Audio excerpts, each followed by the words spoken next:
All right, welcome to Wednesdays with Wyatt. This is your host, Wyatt Elke, and this week I'm actually joined by repeat guests, Mark Staples and John Pasella. How's it going, guys? Good to be back, Wyatt. It's good to be back indeed. Good. Always good to hear. What'd you guys do with your day yesterday, I guess? Kind of half, quarter day, however. You know. Well, after the class meeting, we just kind of waited around for a little while, and then we did our last trivia competition of high school. Yes, it had a very fitting close. The last question was what was the quote? It was it was final last words, and it says the rest is silent. The rest is silence, and that was our last question. And of course we got it. We just read Hamlet, so it was a good time. It was a good way to wrap it up. Exactly. Very kind of bittersweet, definitely. Yeah, I would say so. But so I've got you guys both on the show today because we are going to talk about terrorism. So terrorism.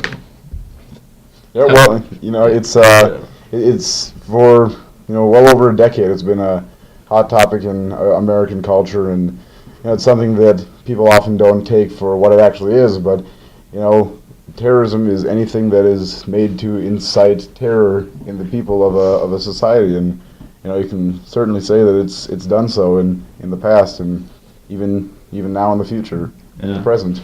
I would say, since obviously it's been quite a while since 9/11, it's been a decade, it's over a decade or now, we've been kind of lulled into this sense, I would say even maybe a false security, because this was obviously very unexpected, but at the same time, I think there were some groups and some people that kind of anticipated something like this transpiring again.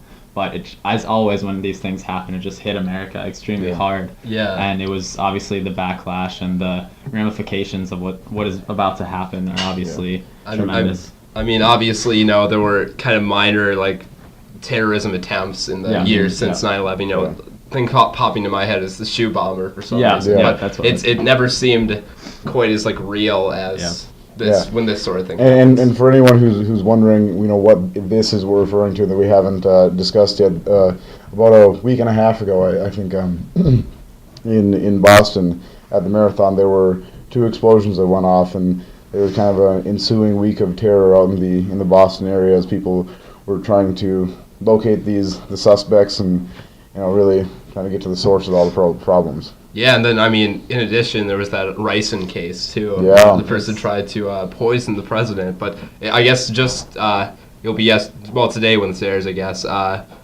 they determined that their suspect wasn't actually who did it. They actually let him go. I heard that during his interrogation, his response was, "What's that? I don't even eat rice." Oh, man. Well, that is, he's definitely. Response. I don't think he's the guy from that, or else he's very well planned. But they let him go, so he's probably not. Yeah. We should hope. With this guy, Zokar, I believe. Yeah, Zohar, and his brother Tamerlan. Yeah, and with him, obviously we have him. Obviously we shot him in the throat, so it's going to be a little difficult to kind of extract information from him for the foreseeable future, but it's going to be very intriguing kind of to see what the motives were, why, and what's actually going to precipitate from this, because he is going to be tried in open court. He's not going to be tried as an enemy combatant since he was an American citizen, and that I think is going to cause a lot of cause a lot of discourse in a very contentious manner, because people obviously want to see him maybe tried as a military combatant or whatever, because obviously there's a tremendous amount of tough issues that we still have to deal with regarding this. So. Yeah. And now we only have Zohar to kind of prosecute right now, because his brother, they had a shootout with the police on was it Thursday night, last Thursday? I believe so. And anyways, his brother Tamerlan, who was 26 years old, was wounded during the shootout and was actually ran over by his brother Zohar as he was trying to escape from police. So, they had an all-day manhunt for Zohar, and they eventually located him in a boat in someone's backyard where he had taken cover after sustaining wounds from the gunfight.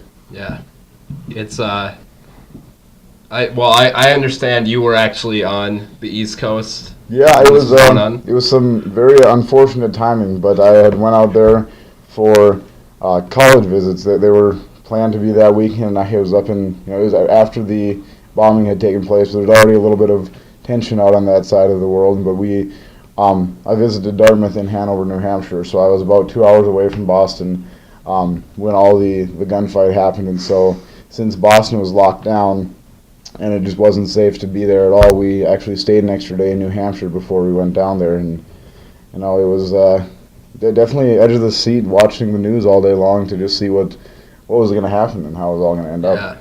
Yeah, I'm sure it was quite an experience to be over there. Kind of when I'm sure there was kind of like stress in the air. And I mean, even when you're on the plane to come back, you're thinking, all right, is this a good place to be? Because that's what terrorism does. It gives people that feeling. Am I safe now? Are we secure in our country like we think we are?